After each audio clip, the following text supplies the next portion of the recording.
எல்லோருக்கும் செய்தார்கள். அதன் காரணமாக ஜனநாயகத்துக்கு மதிப்பளிக்கப்படுது.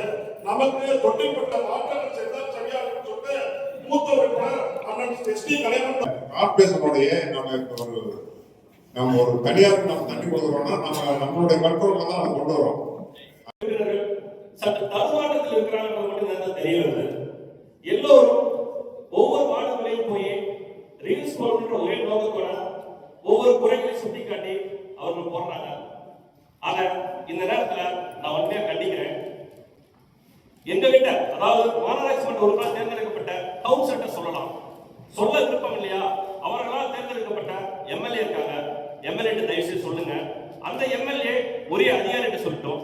அந்த உரிய அதிகாரி அந்த காரணங்கள் அந்த பிரச்சனைக்குள்ள தீர்வை கொண்டு அந்த நபர்கிட்ட சொல்லட்டும். அதை விட்டுட்டு அவர்கள் எல்லோரும் எம்எல்ஏவாக நினைத்துக் கொண்டு ஒவ்வொருவரும் ஒவ்வொரு போனை தூக்கிட்டு ஒவ்வொரு வார்டுக்குள்ள போய் ஒவ்வொரு பிரச்சனையும் கையாளுவது என்பது மிகவும் கண்டிக்கத்தக்கது.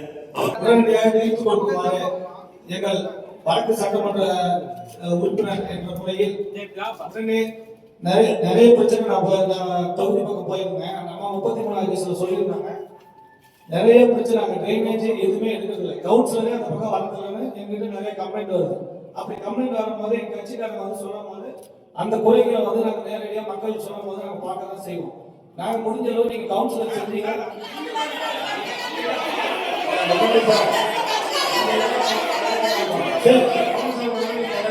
இல்ல புரியுதுங்க.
தமிழக முதல்வர் நாளைக்கு